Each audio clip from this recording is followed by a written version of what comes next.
तो hello guys, welcome back to my YouTube channel. तो एक बच्चे ने फिर से क्वेश्चन किया है, सीसीक्यूसी का है। और उसने क्वेश्चन किया है कि जो है सर हमें भी हमारे लिए भी वीडियो बनाइए और बताइए कि सीसीक्यूसी कैसे किया जाएगा और क्या प्रोसेस है उसका, और जो है कितनी क्या सैलरी मिलेगी और क्या काम होता है। ठीक है, तो आज मैं उसी से रिलेटेड जो है वीडियो बनाऊंगा। मैं शुगर इंजीनियरिंग और जो है शुगर टेक की बना चुका हूँ।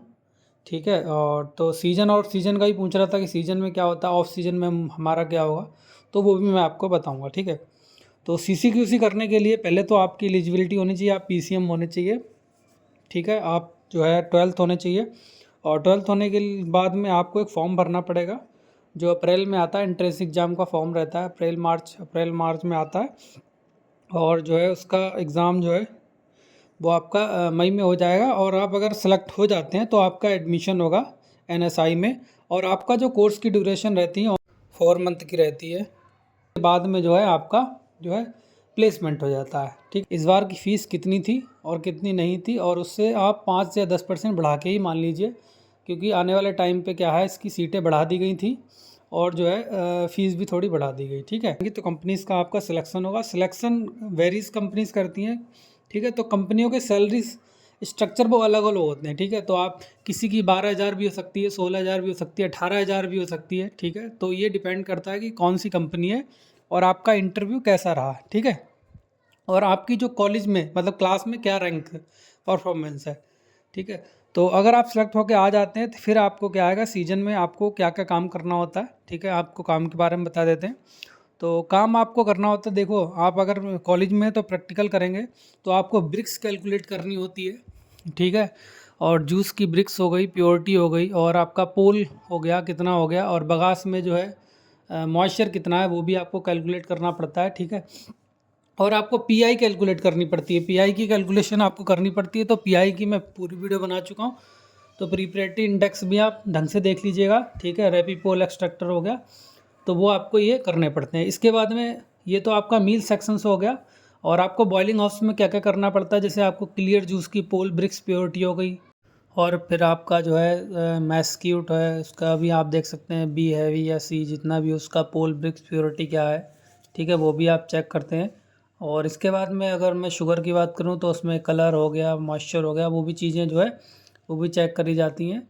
और अगर मैं बात करता हूँ सीरप में भी आपका पोल ब्रिक्स प्योरिटी होती है। ठीक है, तो ये कई सारी जो हैं कैलकुलेशंस आपको चेक करके फिर आपको क्या करना पड़ता है, रजिस्टर मेंटेन करना पड़ता है हर घंटे का। ठीक है, तो हर घंटे वो उसमें रीडिंग आपको लिखनी पड़ेंगी।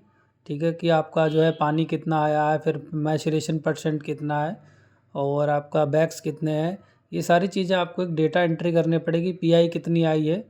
ठीक है, और आपका जो भी है डेटा एंट्री करनी पड़ेगी। इसके बाद में रजिस्टर के साथ साथ हो सकता है कि अगर आपको जो है अगर एक्सेल भी बनानी पड़ सकती है, लेकिन अगर आप एक्सेल पे नहीं काम करना जानते हैं तो आप सीख लीजिएगा, वहीं यहीं पे आके सीख सकते हैं। छोटी सी आपका वर्कशीट होगी। तो ये सारी चीज़ें जो रहती हैं वो लैब केमिस्ट लोग करते हैं। ठीक है, तो गन्ना, हाँ एक चीज़ और भी है, गन्ना आपका आएगा, गन्ने में जो है आपको पोल जूस आपका देखना पड़ेगा, पोल कितना है, उसमें ब्रिक्स कितनी है। जो गन्ना आता है फैक्ट्री चलने से पहले पहले गन्ने में चेकिंग आपकी होगी, वो भी आप चेक कर सकते हैं। ठीक है, तो ये छोटी कई सारी चीज़ें होती हैं जो आपको सीज़न में करनी पड़ती हैं। ठीक है, सीज़न के बाद बात रही ऑफ सीज़न की। अब ऑफ सीज़न में आपको मैं बताता हूँ। अब जब सीज़न बंद हो जाएगा तो फिर जब देखिए, जब सीज़न बंद हो जाएगा तो आपके पास जूस भी नहीं होगा, मैस्किट भी नहीं होगा। ठीक है, शुगर कुछ चीज़ नहीं होगी, तो आप क्या मेजरमेंट नहीं करेंगे। तो इसका मतलब ये है कि जब मिल बंद हो जाती है तो आपको, जब तक मिल बंद रहेगी तब तक आपको घर के लिए भेज दिया जाता है। ठीक है, और कंपनी के कुछ रूल के हिसाब से आपको शायद मिनिमम आपको हाफ सैलरी पेमेंट किया जाएगा। और इसके बाद में क्या है कि जब फैक्ट्री शुरू होने वाली होगी अगले सीज़न में, तो आपको पहले इन्फॉर्म किया जाएगा। ठीक है, फिर आप क्या करेंगे, 1 से 2 दिन पहले आप जब सीज़न स्टार्ट होने वाला होगा तो आप अपनी जॉब दोबारा ज्वाइन कर सकते हैं। ठीक है, तो ये कुछ जो है जानकारी थी। ठीक है, और ये जानकारी जो है हमने किसी व्यक्ति से ही ली है। तो जो सीज़न और ऑफ सीज़न का क्या काम रहता है। ठीक है, तो आप लोग प्रिपेयर रहिए और आने के लिए। और एंट्रेंस एग्ज़ाम की तैयारी कर लीजिए। और एंट्रेंस एग्ज़ाम के सारे जो पेपर्स हैं वो मैंने यूट्यूब चैनल पर डाल दीजिए, वहाँ से आप देख लीजिएगा